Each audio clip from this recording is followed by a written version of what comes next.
전주현 대학교 앞 진입로가 때 아닌 근조화환과 현수막으로 도배되다시피 했습니다.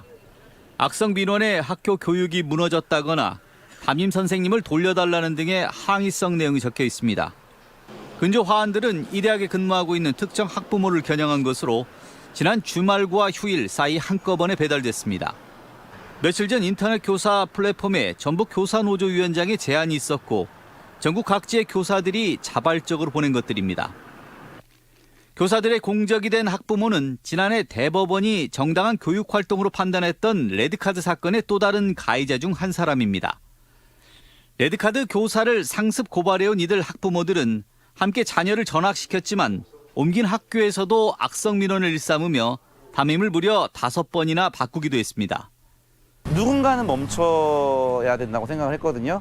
이 방법밖에는 멈출 수 있는 방법을 떠오르지가 않습니다.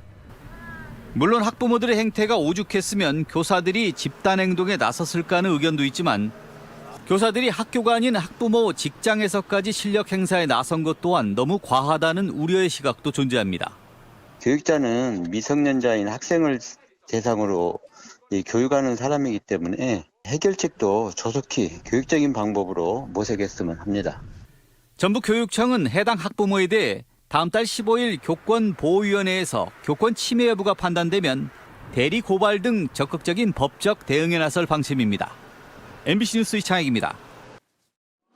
새학년이 시작되고 한 달이 지난 4월, 한 초등학교 2학년 학생이 수업 도중 생수병으로 장난을 쳤습니다. 담임 선생님은 칠판에 레드카드, 즉 경고 게시판에 학생 이름을 적고 방과 후 14분간 교실 청소를 시켰습니다. 그날 바로 어머니가 찾아왔습니다. 아이에게 쓰레기를 줍게 한 건 아동학대라며 담임을 바꿔달라고 항의했습니다. 잔뜩 화난 목소리로 9살짜리를 청소시켰어요 하면서 교감과 면담하고 남편과 함께 다시 찾아오고 이어 석 달간 아이를 학교에 안 보낸 채 담임 교체 요구를 8번 반복했습니다. 교육청 민원과 아동학대 고소에 시달린 선생님은 스트레스에 따른 기억 상실 증세로 병원에 실려갔습니다.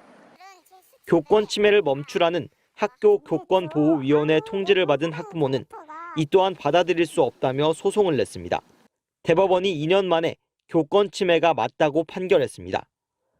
자격과 전문성을 갖춘 교사가 광범위한 재량을 갖고 교육하는 과정은 특별한 사정이 없는 한 존중받아야 한다며 반복적이고 부당한 간섭은 허용되지 않는다고 판시했습니다.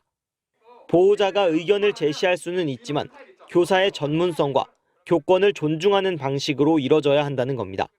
무분별한 담임 교체 요구가 아니라 꼭 필요한 교육 방법에 대해서 의견을 낼 수 있는 판례가 되었다고 봅니다. 이른바 레드카드 제도가 부적절했다면 다른 방식으로 해결했어야 한다고도 지적했습니다.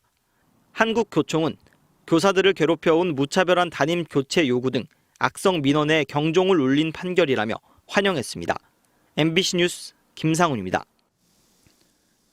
보슬비가 내리는 날씨에도 대전 교육청에 마련된 추모 공간에 추모객들이 잇따라 찾아옵니다. 지난해 대전의 한 초등학교에서 안타깝게 순직한 교사를 기리는 겁니다. 지난해 9월 대전 유성구의 한 초등학교 40대 교사가 스스로 목숨을 끊었습니다. 수년 전 담임을 맡은 1학년 학부모 2명이 4년간 16차례에 걸쳐 학교 훈육에 관한 반복적인 민원을 넣었고 심지어 아동학대로 신고하기까지 했습니다.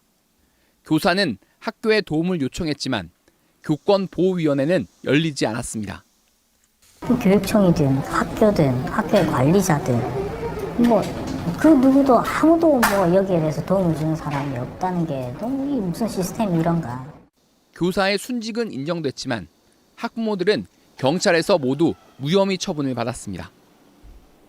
순직 교사의 일주기가 됐지만 교육 현장에서는 크게 달라진 게 없다는 평가가 나오고 있습니다.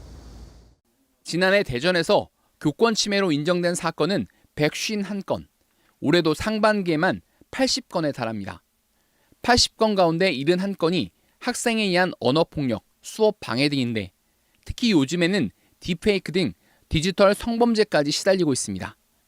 교보의 그 과정 자체가 선생님들께는 큰 고통이기 때문에 그래서 실제로 드러나는 사례보다 2배, 3배, 저희는 많게는 10배까지 있다고 보고 있습니다. 학부모에 의한 교권 침해는 8건인데 5건은 서면 사과 등 강제 조치가 없는 솜방망이 처벌이 내려졌습니다.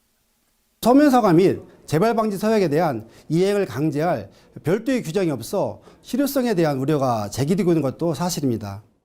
전국 교직원 노동조합이 실시한 전국 여론조사에서도 교사 10명 가운데 4명가량이 가장 어려운 업무로 학부모 상담과 민원 대응을 꼽을 정도로 교사 보호를 위한 정책 변화는 여전히 제자리 걸음입니다. MBC 뉴스 고병권입니다.